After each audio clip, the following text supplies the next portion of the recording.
Ẹ kú dédé àsìkò yìí ẹ̀yin olólùfẹ́ rẹ̀ káàbọ̀ sórí ẹ̀ka amúkàn. Orúkọ tèmi ni Ọ̀tẹ́gbẹ̀rún Mubarak. Kí náà wà nìkan tá tó wá máa gbé ọ̀ lórí ẹ̀ka mathematics lesson tó wà tèmi. Òun náà ni approximation and significant figure, apá kẹrin tí a ti ń bá bọ̀. Gẹ́gẹ́ bẹ́ẹ̀ sì mọ̀ pé lápá kẹta ẹ̀kọ́ significant figure ni nǹkan tí a gbé yẹ̀wò níbi tá a ti ń ṣàlàyé àwọn òfin tí ó rọ̀ mọ́ significant figure tá a ti ń ṣàlàyé ẹ̀ fún wa.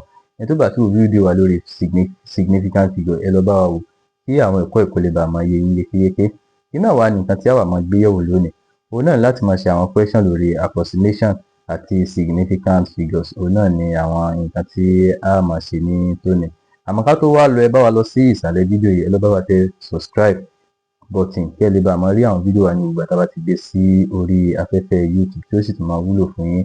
Ẹ sì wá má gbàgbé láti máa like àwọn fídíò wa torí òun náà ni yóò máa jẹ́ ìwúrí fún àwa náà. Àwọn question wo ni a wà máa gbé yẹ̀wò lónìí? Òun náà ni àwọn question tí a kọ síta yìí òun ni a máa gbé yẹ̀wò. Ká wá máa ṣe lẹ́yọ kọ̀ọ̀kan báyìí. Question alákọ̀ọ́kọ́ tí a kọ máa ṣe òun náà ni àpọ̀sán. Wọ́n ní round 498.75 to the nearest 10. Nǹkan tí wọ́n ní ká kọ́kọ́ ṣe nìyẹn. Bó wá ni a ṣe wá ṣe lè tẹ́ bá wò 498 lélẹ̀ to the nearest 10. Ẹni tó bá tó àwọn iṣẹ́ wa àwọn nǹkan tá a kọ́ wa ní orí place value in decimal tó bá tí òkú lọ yóò ti mọ nǹkan tá à ń sọ bíbí. Tẹ́ bá wò èwo ni ó wà nípò 10 bí a rí pé 9 ni ó wà nípò 10. Kí wá ni a máa wá ṣe nọ́mbà wo ló tẹ̀lé 9? 8 ni ó tẹ̀lé 9. Kí la máa sọ 8 bí? A máa sọ di 1 torí pé ó ju 5 lọ.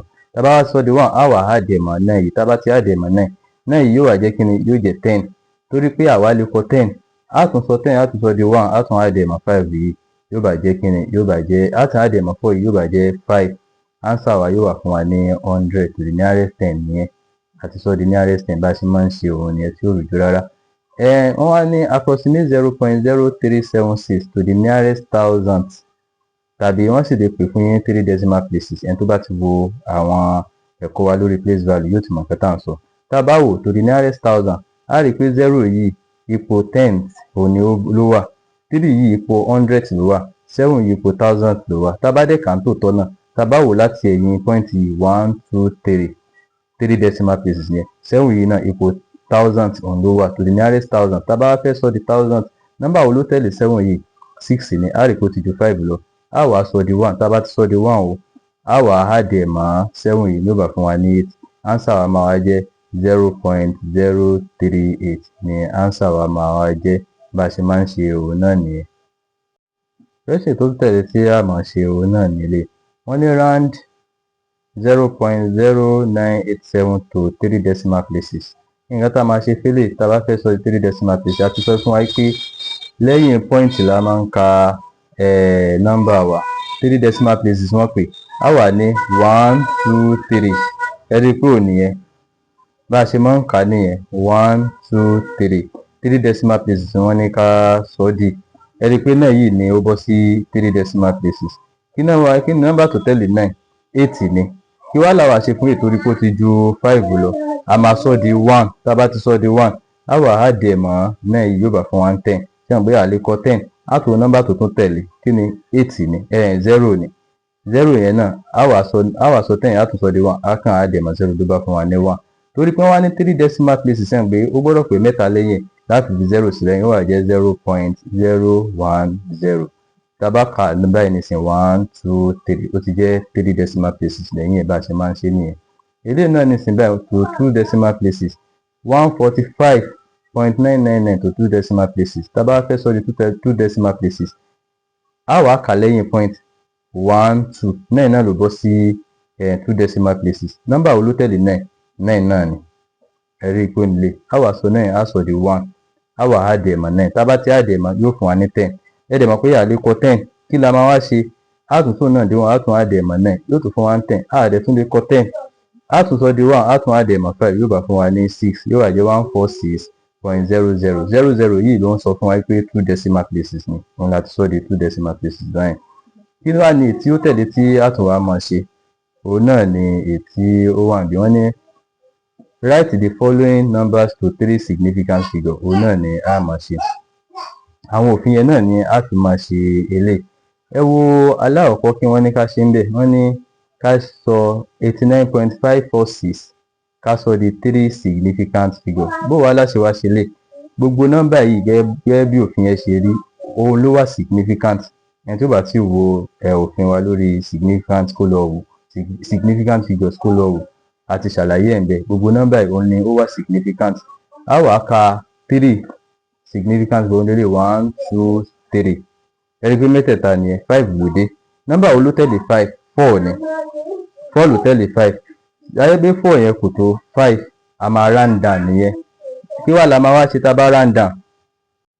Tá a bá ti round down a máa sọ a ní kọ nǹkan fún nọ́mbà nítorí pé kò pé 5. A kàn kọ 89.5 òun ni a kàn kọ. 89.5 òun ni a kàn kọ ló bá fún wa ní answer wa torí pé eléyìí kò tó 5 ni a fi round down a ní round up ẹ̀. Èyí tó tẹ̀lé 0.00468 gẹ́gẹ́ bí òfin tí a ti ṣe ṣe hàn pé wọ́n ti ní tó àwọn òbí tán bá ti bẹ̀rẹ̀ nọ́mbà gbogbo nọ́mbà yẹn wọn wà significant nìyẹn. A jẹ́ pé ibi tí nọ́mbà ti bẹ̀rẹ̀ láti bẹ̀rẹ̀ sí ń ka significant figure. A jẹ́ pé ibi 4 yìí ni nọ́mbà ti bẹ̀rẹ̀ 1 2 3.